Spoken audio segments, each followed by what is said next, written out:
So I'm really happy to be here. And I want to say that you are some of the most important people in Ireland, because the entire future of the Irish economy depends upon the business community. It depends upon the entrepreneurs, the salespeople, the ones who go out there and hammer and make sales and produce products and service and deliver them. We could take all the politicians and put them on a ship and put them 500 miles off the coast, and it probably wouldn't make any difference to the economy.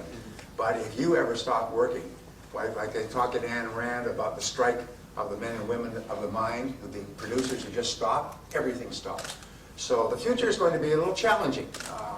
It's going to be probably the most challenging time that you've experienced in your business lives. But when the going gets tough, the tough get going. And so you're just going to have to work harder. You're going to have to dig down deeper. I know that in my life, we have good times, and the good times go on for a long period of time. We start to get kind of sloppy. We kind of coast. We go to work, and we have coffee, and we read the paper, and we surf a little bit of internet, maybe do a little business during the day, and go out on the weekends and watch sports and so on. Well, those days are gone, at least for the foreseeable future. An economic crisis, I'm an economist by avocation, an economic crisis, usually you get through it in about 9 months. That's the average for economic ups and downs. But a financial collapse like we have experienced here, in which we're having very serious problems in the U.S., usually takes 5 to 7 years. Now, nobody likes that, but that's the reality. And Jack Welch, the head of General Electric, was once asked, what are the most important principles of leadership? And he gave 7. But number 1 was what he called the reality principle. The reality principle is see the world as it is, not as you wish it were. In other words, be very honest and objective with the world as it really is. And the fact is, the world is going to become more competitive. It's already become more competitive for us here in Ireland. So we're just going to have to buckle down and work harder. But the good news is that if 10% of the economy has gone sideways, the other 90% is still functioning. People still need to eat, they need to dress, they need to drive, they need homes. And so there's always going to be business for the hustlers. And I say that in a very complimentary way. Thomas Edison once said, good things come to those who wait, but only what's left over from those who hustle. And so you and I are just going to have to hustle. And what I do is I say, all right, if times are tough, then what we do is we buckle down and we work harder. Start a little earlier, work a little harder, stay a little later, hammer away, dig into the depths of our creative abilities, find solutions. If we don't like the way things are going, change them, and so on. You're going to have to be quick on your feet. And one of the, I'm just trying to think, there's so many ideas that I can give you. Let's just stay with sales and marketing. I think that sales and marketing are the jelly in the jelly donut of business. It's really the core. We say nothing happens until a sale takes place. And so your job and my job is to make sales take place. And when I started off my career, I started off quite humbly. My family never had any money. We were always broke. Our family theme song was, I can't afford it. We can't afford it. We can't afford it. Sung in every chord and bar. I think you may have grown up with the same theme song. And so when I started off, I didn't graduate from high school, and the only thing I could do was laboring jobs. And I worked at laboring jobs. I worked digging ditches, washing dishes in the back of small hotels. I worked on farms. When I was 3 years old, I was an itinerant farm laborer. I was working on the farm during the harvest.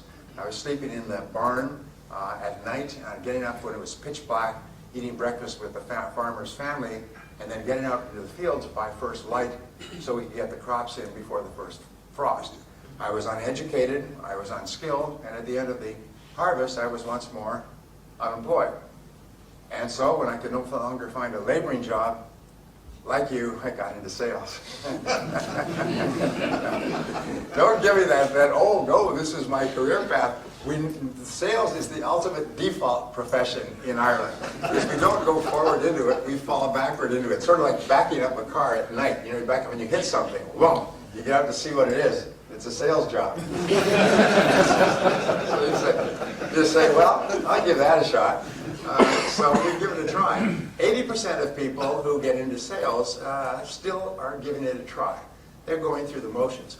In fact, some of the interesting studies that have come out, 25 years of research, show that if you take the 80-20 rule, the top 20%, like the people in this room, and the bottom 80%, they find that the bottom 80% have a kind of a mindset, which where it came from, we don't know. But what they'll do is they'll work reasonably hard during their first year to master their craft so that they can do it well enough not to get fired. And then they flatline and they never get any better. So 80% of the population in almost any field never gets any better. Whether it's doctors or lawyers or architects or engineers or business people, you'll find people who graduated from fine universities who haven't read a book in 20 years, and they're damn proud of it. They don't read, they don't learn, they don't grow, they don't go to courses. Somehow they got this idea that you get your education and then it's over. But today, in the modern age, you get your education, and then you get your education, and you get your education. And if you ever stop learning and growing, you'll be very quickly passed by somebody who continues to learn and grow. So the top 20% of people, they find, are very different in that they're constantly upgrading their skill set. They're constantly getting better. Whereas the bottom 80% are just flatline. Well, anyway, I got into sales. I got the 3-part sales training program, which was here's your cards, here's your brochures, and there's the door. Just go out there and talk to people. I find that 70% or more of all companies do no sales training at all. And I had a person come up to me, it was really interesting. He came up to me at a seminar, and he said, I resent that. My company does a lot of training. As a matter of fact, I moved from another company where I was doing very well to this company, and we train all the time. But our sales are down in what is a reasonably good market. So I don't think there's a link between sales training and sales results. I said, let me guess. I bet you do product training. I bet you do training on your product, but you don't do sales training. He stopped. He said, oh my God, he said, you're right. That's all we do is product training. We train people on what's in the product and how it's made and so on. He said, and he sort of like his eyes were opening. He said, in my last company, we did sales training all the time. We trained people on how to go out and make appointments and talk to people and ask questions and determine customer needs and so on. And here in this company, we don't do any of that. We just do product training. Oh my God. He said, thank you so much. And he wrote to me about 2 months later. He was a sales manager. He went back in and he stopped the product training. He said, you can do that on your own. And he began to initiate the sales training process that he had learned in his previous work. And his sales for the whole company just took off. And most people don't realize that. Many people in business, many people who own businesses have not been in the field. They've not sold. So they don't understand that sales training is so important. And so anyway, so I got this 3-part sales training program.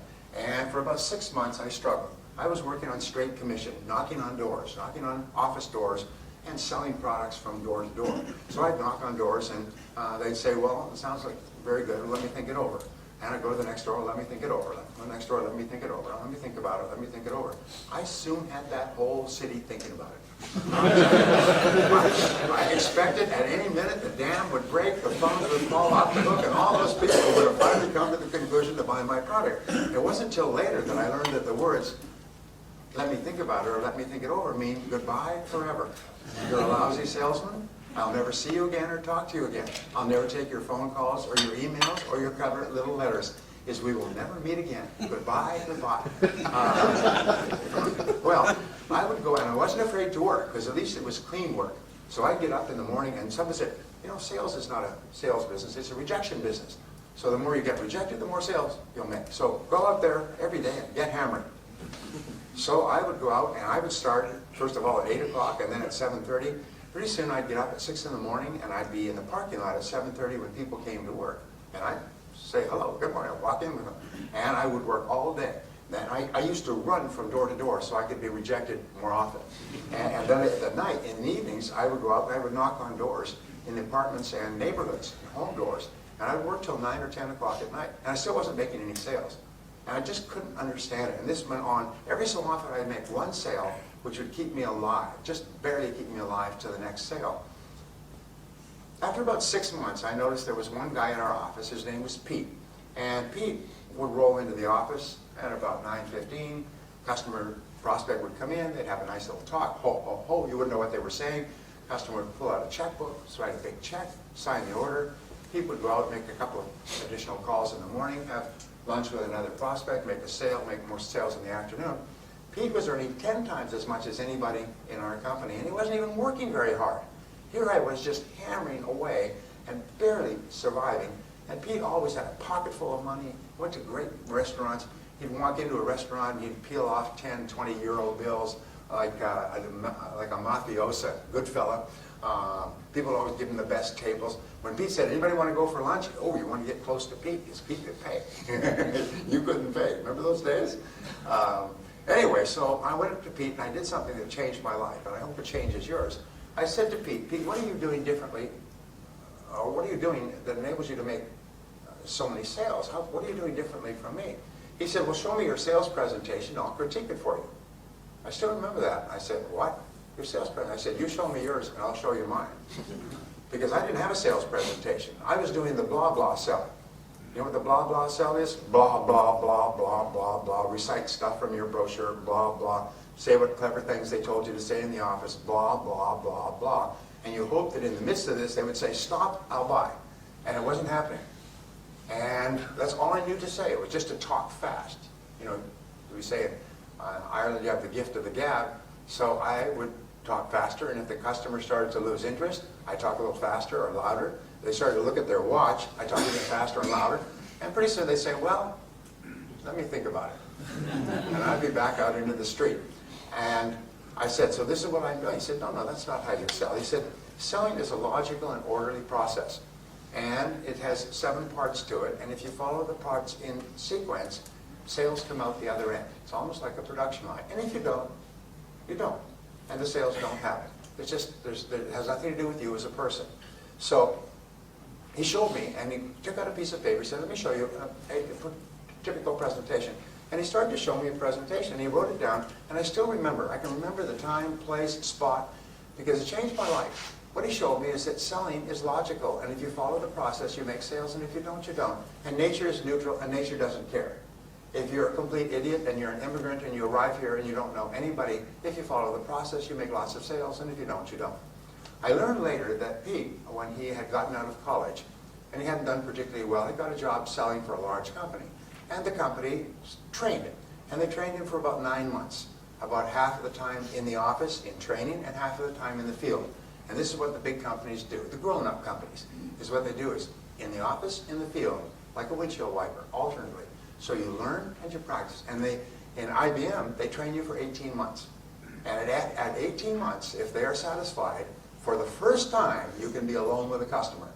Up until that time, you're always supervised by a supervisor who goes out with you until they reach the point where they feel that you are capable of being alone with a customer for the first time. 18 months of training.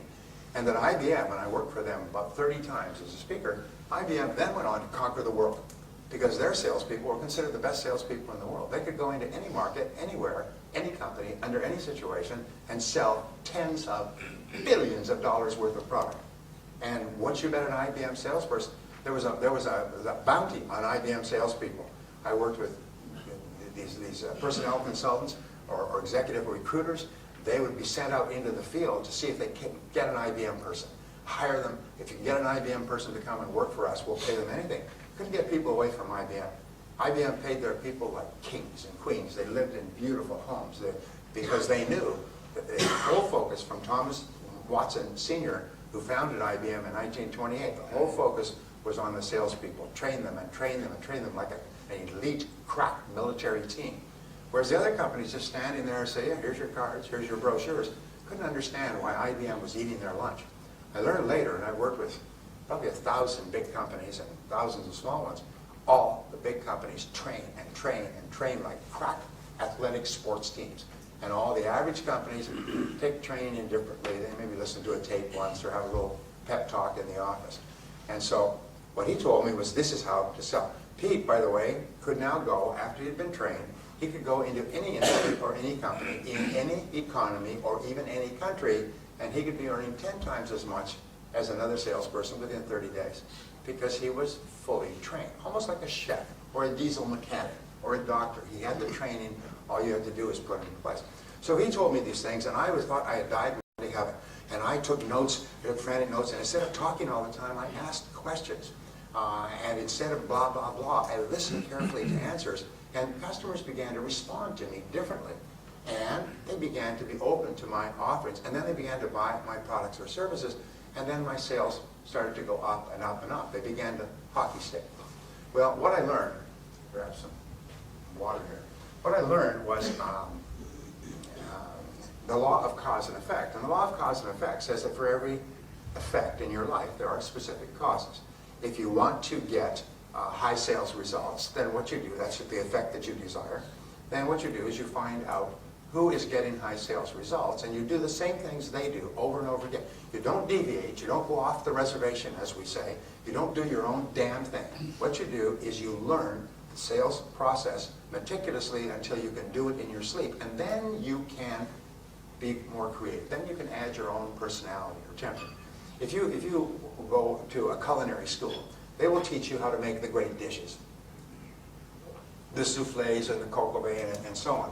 And what they'll do is they will supervise you, and they will teach you how to make this meticulously. And exact detail, exact ingredients, exact everything. And then, once you have mastered it so that you can make it in your sleep, if you want then to add something to it, then you add something to it. The big mistake I have found in almost every field, but especially in sales, is that people start to learn how to sell, and then they go off and do their own damn thing. They go off the reservation and they say whatever they want. They deviate, which is why the big companies send a supervisor out and they watch them, and no deviating. Just like a school marm with a ruler, they give them a smack. You deviated from the professional selling presentation we use.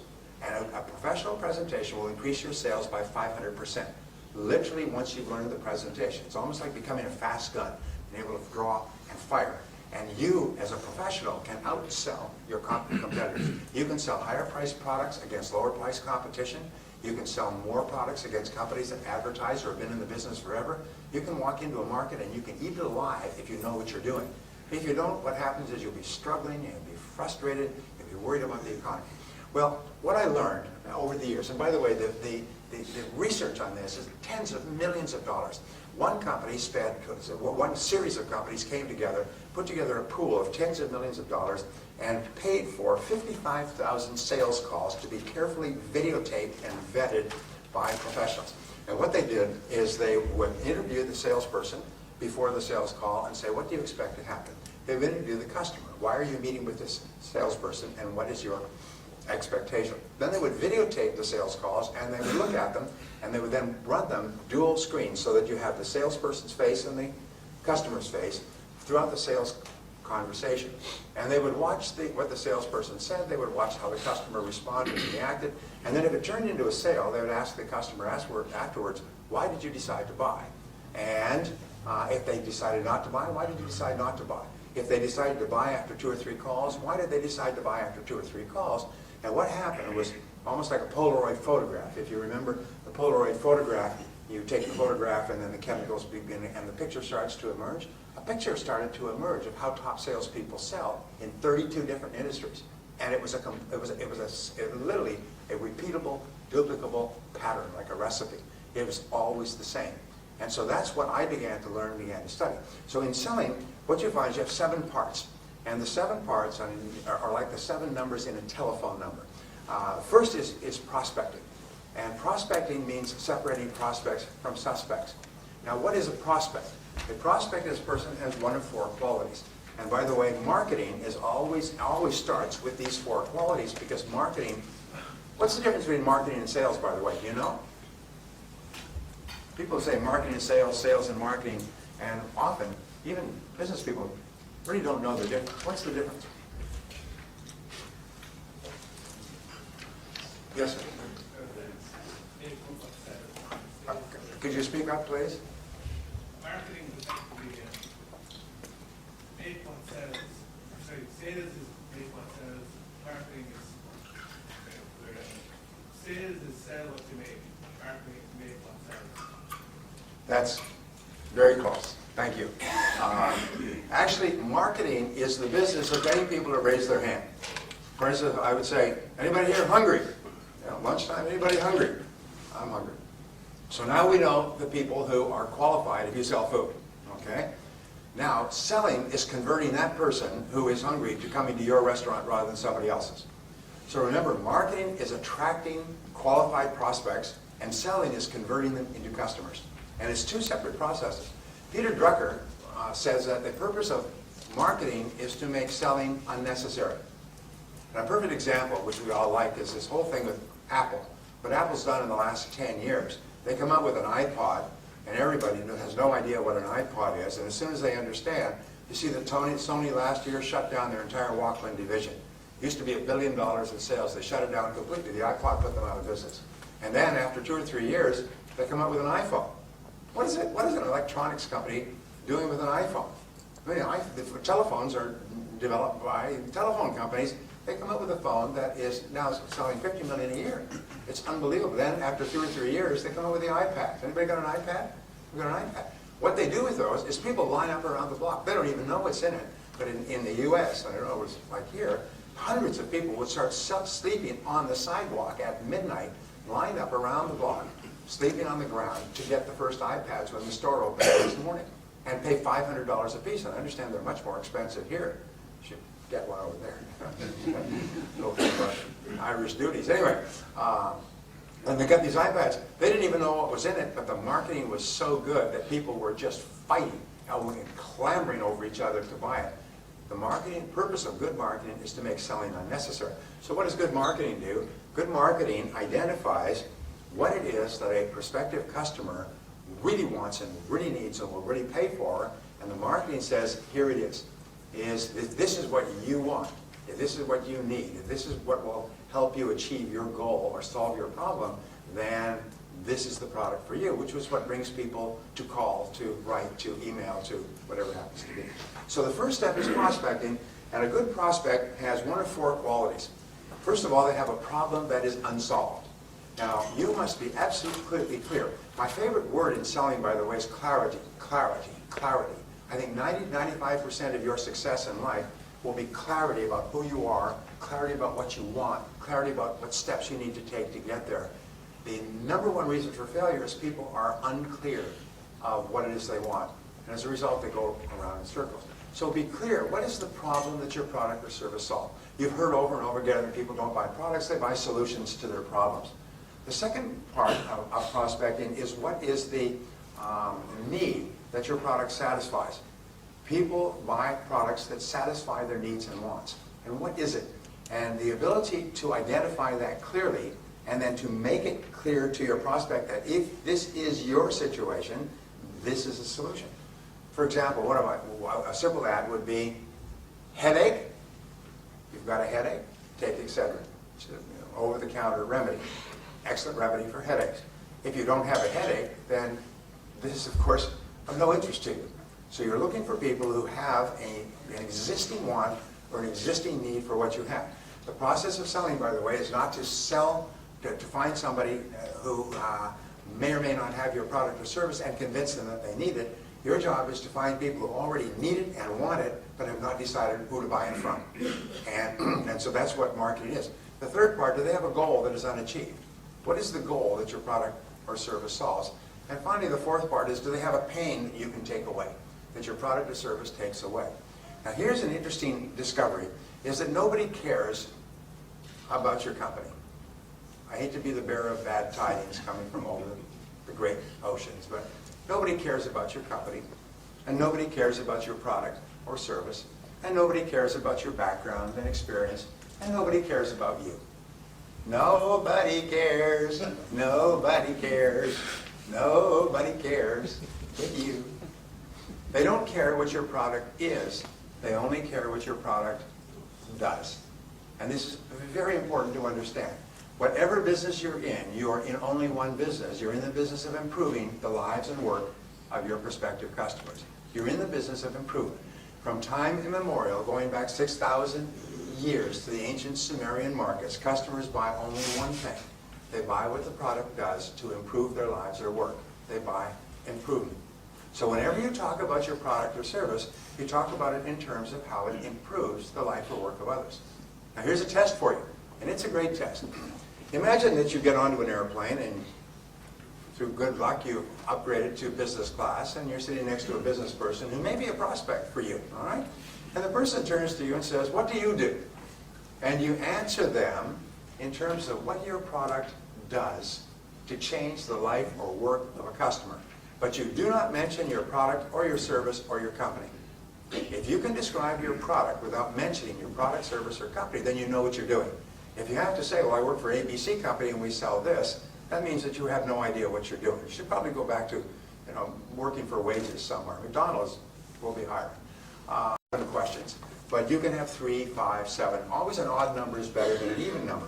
And then you write it out and you do it in 14-point font so the person doesn't have to squint to read it. And you space it out so there's room for a person to take notes.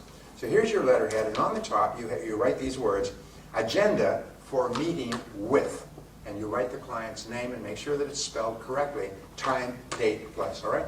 And then you have 7 questions. So when you come in to see the prospect, there's a way of selling that I've used over the years. It's called going in naked. And going in naked means no brochure, no briefcase, nothing. You go in with nothing in your hands. And all you have is an agenda. Maybe you have 2. And you pull it out and you say, Mr. Prospect, I know how busy you are, so I've prepared an agenda for our meeting today so that we can talk quickly and efficiently. Would that be okay with you? Customers absolutely love it when you have an agenda. You're not going to sit there and talk endlessly. You have an agenda. And I've prepared 1 copy for you, and you give them a copy of the agenda. When I go on sales calls, by the way, I just carry a simple portfolio, just 1 leather portfolio, which is very simple, has a pad so I can take notes. That's the closest I get. Don't take a briefcase at all. Leave the briefcase in the car. You can always go back and get it if you need it. All right? And so you give them the agenda, and the agenda has 7 questions. You say, look, I'm not here to sell you anything today. All I would like to do is ask you these questions and see if we can't help you achieve some of your goals in a cost-effective way. Would that be all right? Customers say, sure. And I've spoken to customers about this. I said, has anybody ever used an agenda on you? They say, yes. And I said, how did you feel? They say, they love it. They love it. And your credibility goes straight up. Because now you've positioned yourself not as a salesperson, but as a consultant, as an advisor, as a friend, as a helper. You're not there to sell them something. You're there to help them improve their life or work. And so your questions go from the general to the specific. From the broadest question, like, what are you doing now in this area? And how is that working for you? And what are your plans for this, in this area in the future?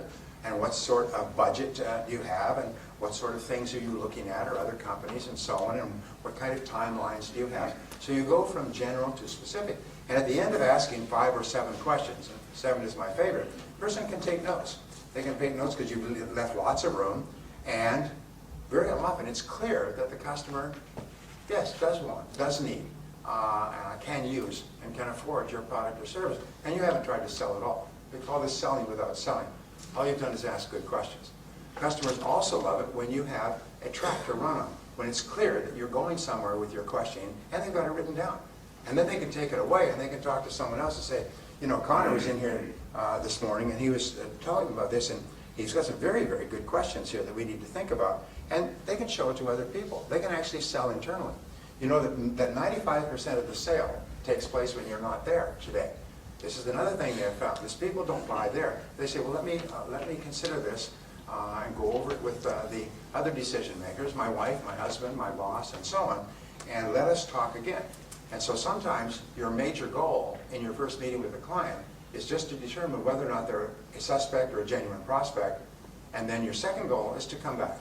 Your goal is a second meeting to come back with. Sometimes we call this two-step selling. Is the first meeting is to find out if they're a prospect. The second meeting is to show them what your product or service can do to help them based on the information you've gotten from the first meeting. And what this does is it creates a low-stress, no-stress environment where it becomes clear that you are a professional who's here to help them.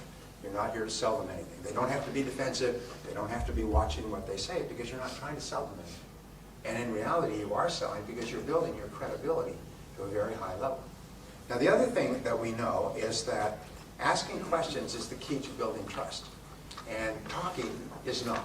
So you'll find that the very best sales professionals ask questions, and they ask a lot of questions, and they ask questions that are structured, and then they listen carefully to the answers. There's some interesting psychological work that says that when you listen intensely to a person when they're talking, their self-esteem goes up, their blood pressure goes up, their galvanic skin response increases. They actually experience physical and emotional changes when they're intensely listened to by a professional person like yourself. So you'll find that all great salespeople are great listeners because listening builds trust. So how do you get a chance to listen? by asking questions. And so you find that that good salespeople are not what they have in the movies. They're fast talkers and quick thinkers and so on. Good salespeople are very genial people. I've had the opportunity over the years to work with what they call the top of the table, which is the top insurance salespeople in the world. Yeah, they have the $1 million round table, and then they have the top of the table, and then they have the court of the table. Is it the court of the table? As you go higher and higher and higher, up to hundreds of thousands of people, only an elite that is earning anywhere from $500 to $1 million a year actually gets in there. Some of them are making several $1 million a year. So I was visiting one of these groups and speaking in Hawaii a few years ago, and there were about 300 or 400 of them from all over the world. And the interesting thing is you meet them on the lobbies, and you meet them at dinner, and you meet them around the resort, beautiful resort. And they're all some of the nicest damn people you ever met. They're nice, they're genuine, they're interested, they're interesting, they're warm, they're friendly, they ask a lot of questions. They don't even know who you are, but you just almost automatically like them. Because when somebody asks you questions and listens intently while you answer, you feel happy because somebody's paying so much attention to you. Interesting point, just as with regard to relationships, the word is that we always pay attention to that which we most value. We always listen to people who we consider to be the most important. And so at home, if you really want to have a positive impact on the people at home, and I say this mostly for the men, because women know this already, is whenever the woman or even your children, and I practice this all my life, talk to you, stop everything, turn off the television, put down what you're reading, and focus in on them like a laser beam. What I say is imagine that your eyes are sun lamps and you want to give the other person's face a tan. And just focus in on them and listen to them, lean forward and listen as though they're about to say one of the most important things in your life, and they're only going to say it once and you don't want to miss it. When you do this, you will be astonished at the effect on the other person. And if you do this with your wife, she'll think that you've been drinking or you're up to something. Because it will be so unusual. And so one of the things, and I've given this advice for years, the rule is that the first hour when you come home at night, I'm getting off track, but not really. The first hour when you come home at night is called the hour of power. And this is the hour where you recombine, you come back together again as a couple and as a family. And you don't let anything interfere with that hour of power, especially not the television.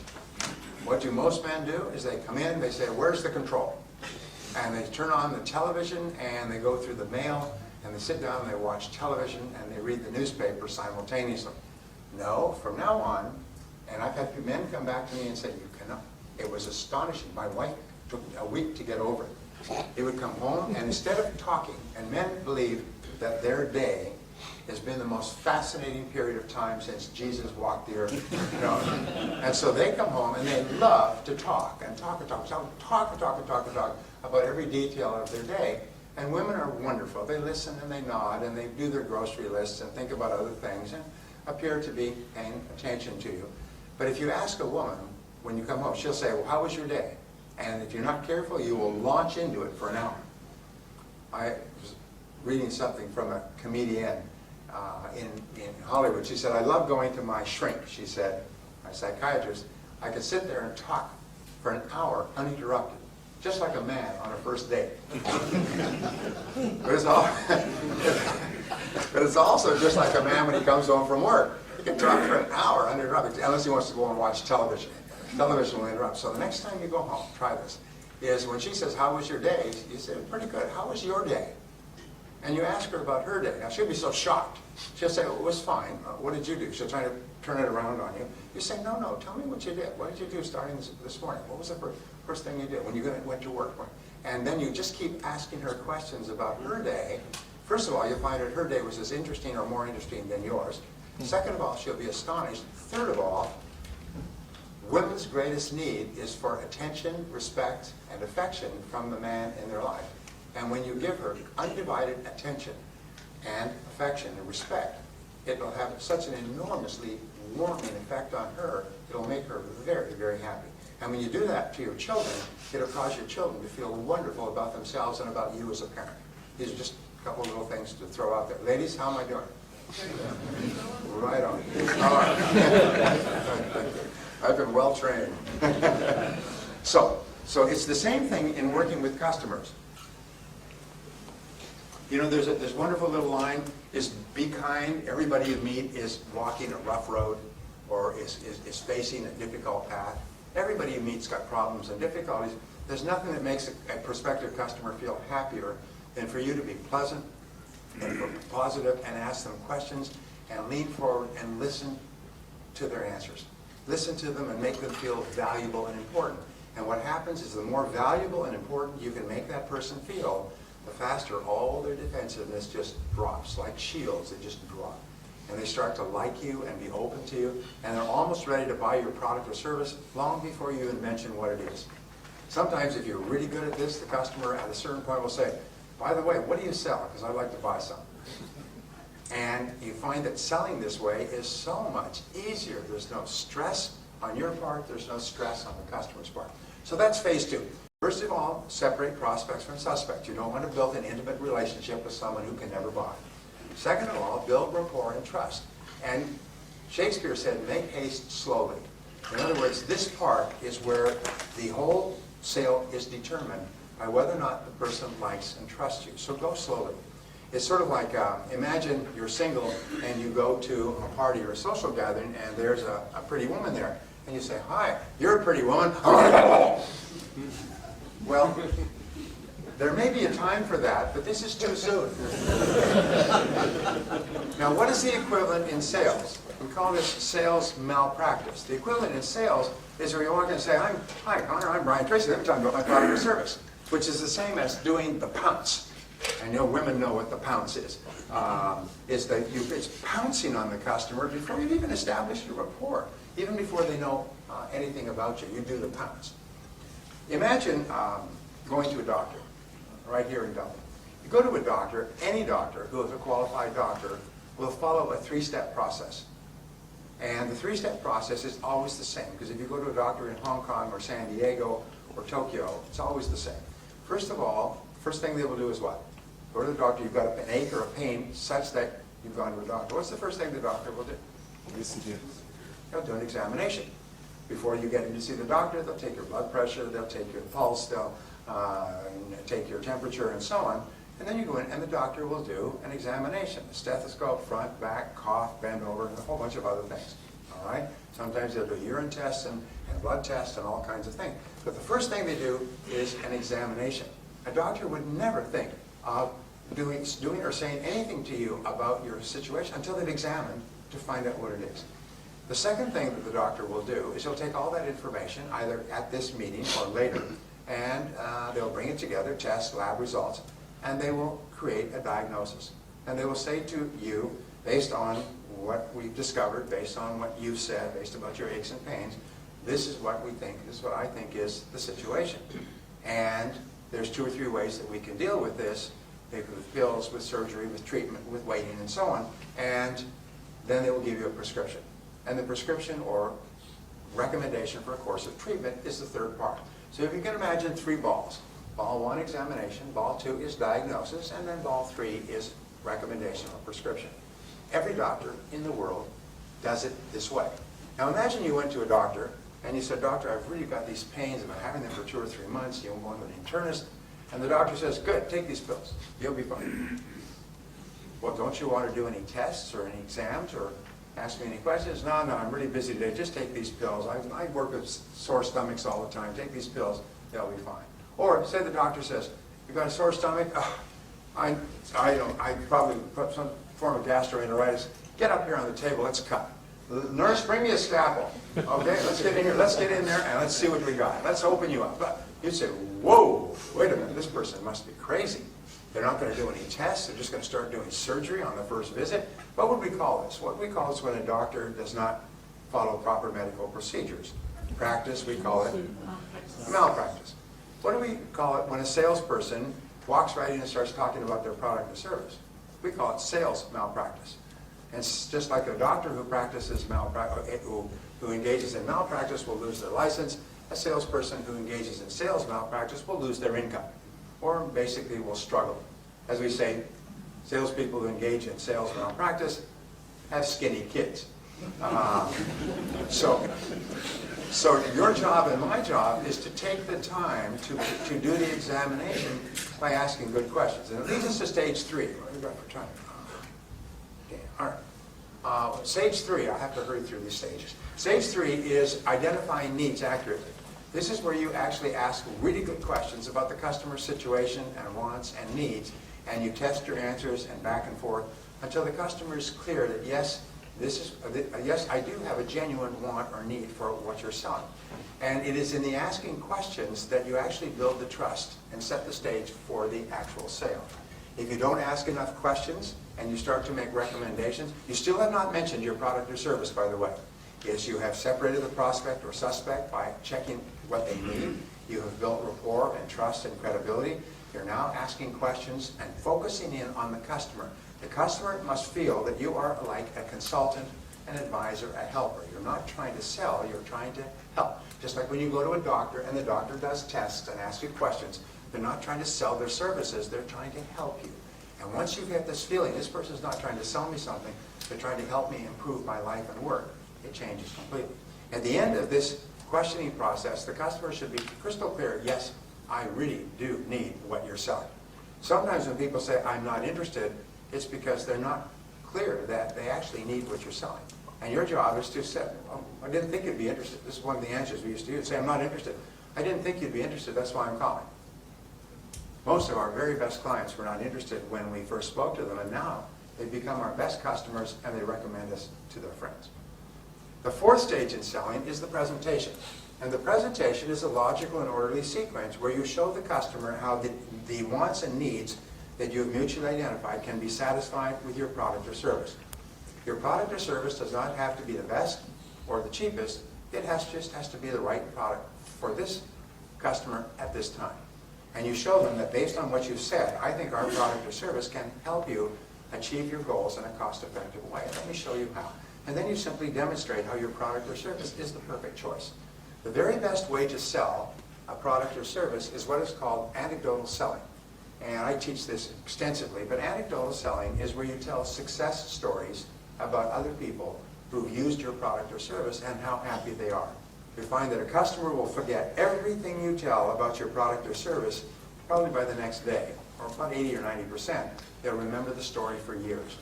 The primary reason why people buy your product or service is because you told a great story about someone else who was a little bit hesitant, but they bought it and how happy they were afterwards. Sometimes I say, if you're working with a sales group, you should have a customer story meeting where everybody is responsible for bringing their best story. And they share the best story of their happiest customer. And here's the point, it doesn't have to be your customer. It just has to be a customer of your product. And some of the best companies will share stories from throughout the country. And a person will say, let me tell you about one of our customers down in County Cork. And he had this situation, or she had this situation, and they used this, and this is what they said 2 months afterwards. And you tell the story. If you can get them to write a testimonial that says, this is what happened to me, I was really skeptical, I was nervous about the price, but I decided to go ahead. Oh, I'm so glad I did, because this is what's happened to me since. One good story can make you rich. I've worked with people who've gotten into the $1 Million Round Table, past $1 million a year in straight commission income with a single great story, which they wait, and then they use at exactly the right time.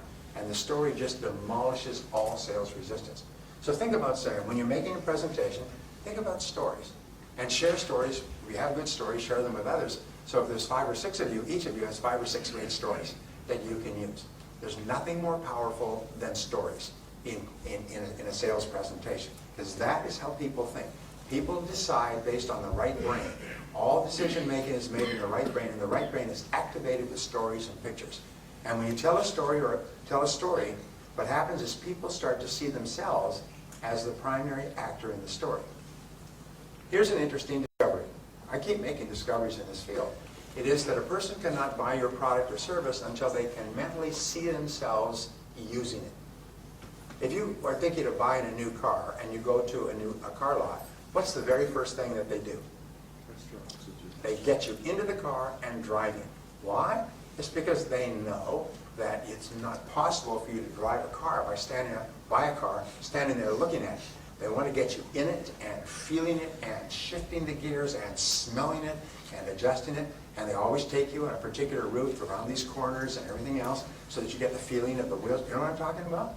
And so what happens is when you come back, you have a mental picture of what it would be like to own this car. Same thing if you're thinking of buying a home. They take you through every single room. They tell you how the kids could be here and you'd be here and you put the television here. But what they're trying to do is give you a mental picture.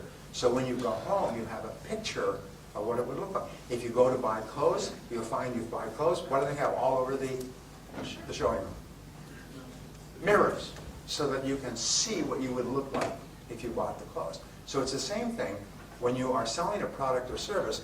One of the most powerful words, sets of words you can use is just imagine. Just imagine if you were using this, or just imagine having this. Or here's another thing you can say, it's called talking past the sale. When you are using this service, you'll find that it does this. And when you use this service, you'll find that you will get this. Or when you're using this product, you'll find you'll get this result. What you're doing is you're creating a mental picture in the customer's mind of how they will be after the sale. Remember, almost 100% of the decision to buy is determined by how the customer thinks he or she will feel after the sale. So always talk about how you will be after the sale. What it will do for you, the change or improvement it will take, that will take place in your life as a result of using the product or service. Here's the rule, and this is a $1 million rule. 95% of your selling should be focused on the outcome, result, or transformation that takes place between where you are and using the product or service. 5% should be on the product, service, company, you, background, history, and everything else. 95% on the transformation. Because nobody cares about how you got there. They only care about what's in it for me. How will I be afterwards? Right? Notice when they sell vacation trips to the south of Spain or to the Canary Islands. They have a beautiful poster. They have this absolutely beautiful beach, warm palm trees, sunshine, clear sky. A couple, supposedly you and your spouse, you're supposed to project into that, walking on this absolutely beautiful beach or basking in this beautiful pool. There never seems to be anybody else around. You go there and half the population of Europe is there. So what you do is you get a visual picture of yourself and your spouse in a beautiful tropical area, quiet, tropical, sunshine, warm, and you get that picture in your mind. Now, do you get the picture in your mind of packing your bags and going to the airport and parking your car and going through customs and security and getting on the plane and ordering drinks on the plane in the seat and getting to your room and No! You don't want any of that. All you think about is walking on the beach.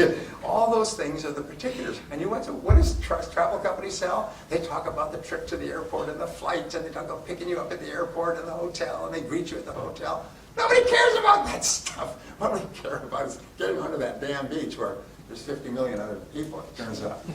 This isn't the beach in the poster.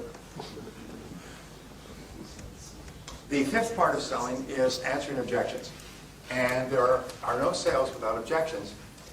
Why is it that people have objections or questions about your product or service offering? Price, details, operations, fact, background, use, utility. Why do they have objections? They're unclear. Well, they're unclear, and also they're trying to reduce risk.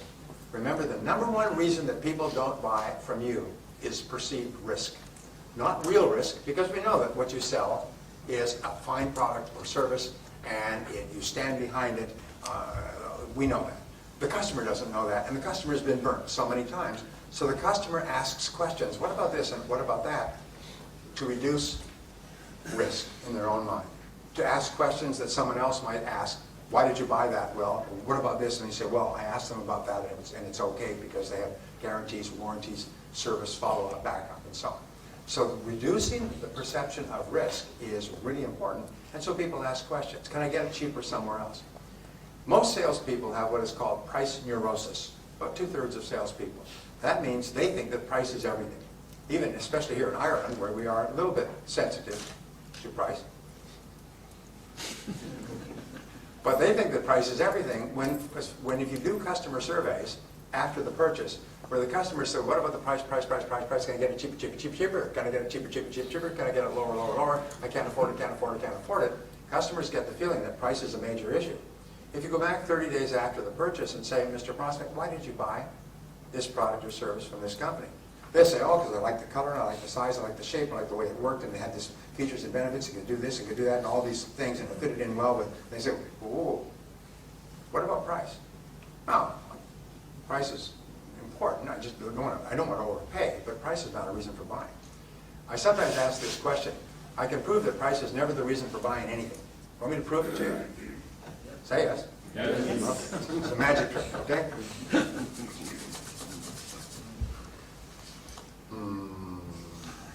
Is there a single person in this room who has a single item about their person that they bought solely because it was the cheapest available?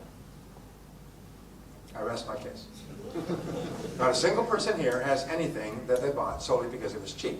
You're not going to buy clothes because they're cheap, even though they're ugly and ill-fitting. You're not going to buy a pen that doesn't work. You're not going to buy shoes that don't fit because they're cheap or look ugly. In other words, appearance, use, size, comfort, shape, fitting with your wardrobe, all these things have to be solved first, and then you want to get the best price. And what we know is that customers, even in Ireland, do not want the lowest price in most cases, and I'll tell you why. The only reason they want the lowest price is there's no difference between the two items. If the two items have the same respective level of quality, then they'll want the lowest price because there's no difference.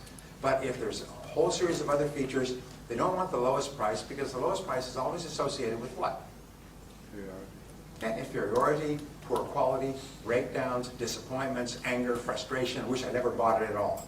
People are always willing to pay a little bit more to lower the risk of the purchase, to raise the level of comfort, so that they will be happy after the purchase and not have to worry about it. You and I have all had the experience of very cleverly buying a cheap product, and afterwards we had so many problems with that product, we wish we had never done it at all. What else? We wish we had paid more for the product so we didn't have it. So answering objections is important, and what you do is you think through, and this is an exercise that you can do, by the way. It's a great exercise. It's called a sentence completion exercise. And you can do this as a sales team. Remember, you can double your sales by either increasing your sales effectiveness or by removing the objections that hold people back. There's always one major objection that causes a person not to buy. And each person, each prospect may have a different objection, or the objections will never be more than 6. It's called the law of 6. I learned it when I was 24. Is there's never more than 6 objections to any offer. So you use this exercise by saying, let's complete this sentence as an individual or as a team. Is we could sell to every prospect if they just didn't say ... complete the sentence. If they just didn't say it costs too much, or just didn't say I'm happy with my existing supplier, just didn't say I can't afford it, just didn't say I'm not in the market right now, just didn't say cash is poor. In other words, write down everything that people say. And sometimes you'll end up with 20 or 30, or I worked with one company that came up with 100 objections. And then you look at them and you'll find that they break down neatly into never more than 6 categories. And you can find an answer. You can create an answer that answers all the objections in that category and eliminates the objection forever. So think through, what do you say when people say this? What is your answer? And again, the best salespeople I've ever worked with, when they almost know. They know that at the moment of closing the sale, the prospect's going to come up with this one objection, and they smile like, I own you. They smile and they say, that is a good question. Let me see if I can answer it for you. And then they just turn over the cards, and they've got an answer fully prepared that demolishes the objection and eliminates any obstacles to making the sale. And we say for every problem under the sun, there is a solution or there is none. If there's a solution, go and find it. If there isn't, never mind it. So for every objection that a customer gives you, there's an answer. If there isn't an answer, if the company is going bankrupt and they're moving the furniture out, the sheriff or the police are there, and the decision maker is being marched off to jail for investment, this is probably an overcomable objection, all right? An unovercomable objection. But in most cases, what people give as an objection is not really a reason not to buy. It's just a reason in their mind that you can remove. Now the next, step number 6 is to close the sale. And closing the sale means to ask the customer to buy. And there are several different ways. I produced a program, which I think is for sale here. I produced a program some years ago called The Psychology of Selling. And all over the world, 16 languages other than English, it has taken people from rags to riches. It's made them millionaires and multimillionaires. It's taken them from junior salespeople to owning the company they started to work for. The stories I've heard would bring tears to your eyes. What has happened, because what it does is it tells you about wants and needs and customer objections and 19 different reasons why a customer will object on the basis of price, and how you determine which objection it is and how to answer it, and how to manage your time and your mind and so on. People have used that, including closing techniques. And I've had people say to me, you know, I lost the sale and then I remembered the words and I turned to the customer and asked the closing question and I got the sale. I made thousands of euros with a single sale, and I lost the sale, but I remembered the words. When I started off selling, I was terrible. By the way, every master, they say, was once a disaster. Every top salesperson was once terrible. They couldn't feed themselves or their family. Every salesperson in the top 10% started in the bottom 10% and struggled upward. And when I started off, I was terrible. And when it came to closing, I would go into a form of semi-paralysis. My heart would pound, my stomach would churn, my temples would sweat, and the customer would get the feeling that something awful is about to take place here. And the customer would go into a fetal crouch and start to protect and defend themselves, and would be like two scorpions in a bottle. And I'd finally blurt out, well, what do you think? And the customer, that's a lay-down question, the customer would say, well, I think I like to think it over. And I say, oh, great, you think it over. I'll think it over, and we'll think it over, we'll all think it over. We'll all get back together sometime in the future. I go back to the car and say, oh my God, a sale almost took place in there. Geez, that was close. And then I realized the mistake that I made is I didn't know how to ask for a sale. I didn't know how to make a souffle. I may be able to make omelets and make scrambled eggs and pork roast, but I didn't know how to make a souffle. I didn't know how to end the conversation, so I began to study closing techniques intensively, and it transformed my life. And I'm not talking about manipulation or clever, fast talk. I'm just talking about really professional ways that you like what I've shown you so far. Yes. Well, then why don't you give it a try? Would you like to go ahead with it now, or would you like to do it a little bit later? And it's just very, very easy questions. They just invite people to buy your product or service. But if you don't know the words, and it's interesting, the words work in any language. They work in Chinese, they work in Russian. If you don't know the words, you're sitting there, you know what faced, and you don't know what to say, and you get nervous. And so therefore, learn how to ask closing questions. And you'll find that for your product or service, there's one or two ways that work virtually all the time for a qualified prospect. And those are all you have to memorize. You may have to learn a lot, and then you may have to practice quite a bit. Let me ask you a question. When I was young, I started to study languages. I now speak French, German, and Spanish. Some better than others. I've been literally fluent in all three languages, but they get rusty if you don't use them a lot. I can speak almost fluent German, which is a hard language to learn. And I speak smatterings of other languages.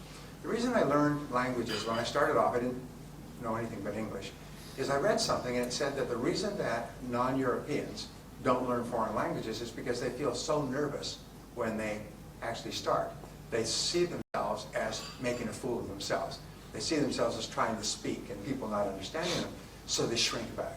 Whereas Europeans, because they're so used to traveling, will pick up a language and they'll try it, and if it doesn't work, they'll try it again. They'll keep saying words in the different languages, somebody suddenly understands them. So I decided that I would learn the languages and I would not feel, this is time is up, okay. I would not, you're right, I would not get upset if people didn't understand. I found later in life the reason why people don't learn and grow is because they're afraid of feeling clumsy and awkward during the learning period. They move out of their comfort zone, which is usually a lower performance than they like, but to get to a higher level of performance, they have to go through a discomfort zone. And most people, 80–90% of the population, shrinks from the discomfort zone. So here's the question. Can anybody here ride a bicycle? Say yeah. All right. What happened when you rode your first bicycle? You fell down. Now, did you just lie there and cry and get up and go back out of the house and never try again? Or what did you do? You got back up on the bicycle and somebody ran alongside of you and so on. And you kept doing that until finally you could ride the bicycle by yourself. It's the same thing with learning any new skill. Is never be afraid of falling down and scuffing your knees and your elbows when you learn a new skill, because that is inevitable and unavoidable. Be prepared to feel clumsy and awkward and foolish and make mistakes and fall down. And if you're willing to do that, there's nothing that could stop you from excelling in your field. Step number 7 is getting resales and referrals from your prospect or from your customer, and that's from taking such good care of them that they buy from you again and they bring their friends. They buy from you again and bring their friends. Remember, the job of the salesperson is to create and keep a customer. The measure of success is customer satisfaction. And what is the measure of customer satisfaction? Repeat business. In other words, they come and they buy again and they bring their friends. The only way you can get into the top 10% in terms of income is by becoming such a good person in the sales conversation that people like you and see you as a friend, as a helper, as a guide, and they want their friends to enjoy the same experience. And when you start to create what we call a golden chain of referrals, you'll be astonished at how much more successful you become. Well, I hope this has been helpful to you. I hope that these 7 steps have been helpful to you and they will help you in the future. And the wonderful thing is that each person here has the ability to get into the top 10% and become one of the highest paid people in the entire country of Ireland. Irrespective of economic ups and downs, you have total control of your own destiny by engaging in continuous and never-ending improvement in your field. And I hope you do. Thank you.